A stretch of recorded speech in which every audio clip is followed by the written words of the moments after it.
Good morning, my brothers and sisters. Welcome to episode 57 of Be With Me. We're going to find out today whether astonishment is enough, if wonder is enough, and we're going to continue with the calling of the disciples. When last we left the disciples, I think they were with John the Baptist, and I think they were down south in Bethany near Jerusalem. Now, John has been arrested, and this is part of the continuing call of these four guys. So they're back up to their hometown, and here we go. This is from Luke chapter 5. The title of this is Jesus Calls His First Disciples. That's what it's titled in my Bible, and that's not my title. On one occasion, while the crowd was pressing in on him to hear the word of God, he was standing by the lake of Gennesaret, the Sea of Galilee. And he saw two boats by the lake, but the fishermen had gone out of them and were washing their nets. Getting into one of the boats, which was Simon's, he asked him to put out a little from the land. And he sat down and taught the people from the boat. And when he had finished speaking, he said to Simon, "Put out into the deep and let your nets down for a catch." So they'd presumably been up all night. It's morning. The Sea of Galilee is pretty big. It's 13 miles long and almost as wide. It's 150 feet deep in some parts. And Jesus, being in the boat now, says, I think, stays with them and says, "Let's go fishing." And Simon answered, verse 5, "Master, we toiled, so he's brother of Andrew, and we're going to find out he's partners with James and John. So those four guys, and maybe the fifth guy, which would be James and John's father, Zebedee. "Master, we toiled all night and took nothing. But at your word, at your word, I will let down the nets." So he purposes in his heart. So they go out, and when they had done this, they enclosed a large number of fish, and their nets were breaking. So it doesn't say they brought the fish aboard because they couldn't. They just enclosed them. And when they had done this, they enclosed a large number of fish, and their nets were breaking, and they signaled to their partners in the other boat, so that might have been James and John, to come and help them. And Zebedee maybe. And they came and filled both the boats so that they began to sink. But when Simon Peter saw it, he fell down at Jesus' knees. So I think Jesus was there. He fell down at Jesus' knees, saying, "Depart from me, for I am a sinful man, O Lord." For he and all who were with him were astonished at the catch of fish they had taken.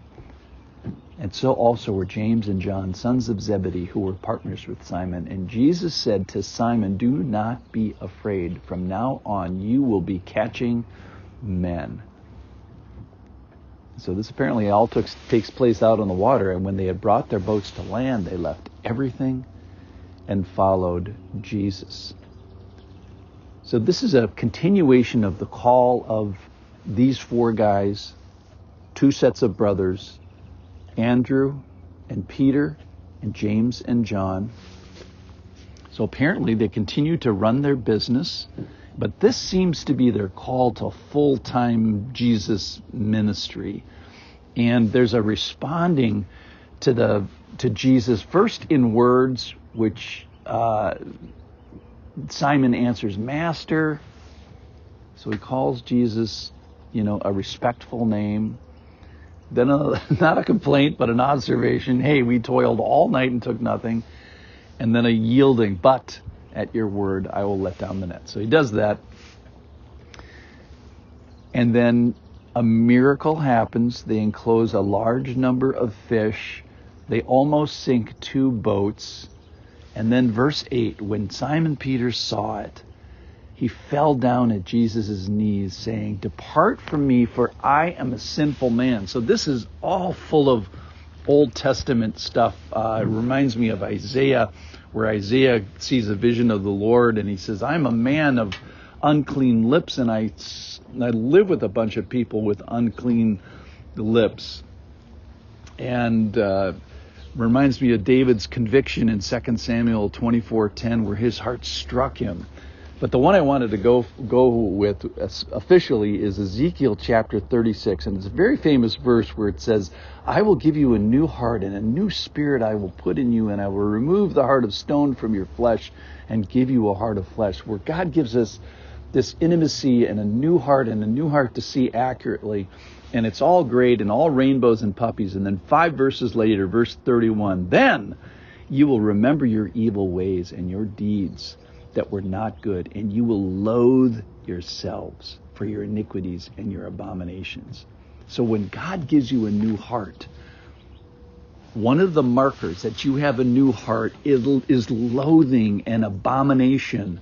And this is what Simon says in verse 8, Lord, get out of here. I am a sinful man. It's not that I don't want to be with you. It's that I can't be with you. I'm too horrible. So when we see the Lord clearly, there's this compare and contrasting, and it brings out our sin. So exposure to the Lord is essentially similar to, happens at the same time, exposure of our sin. And seeing the Lord leads to our undoing.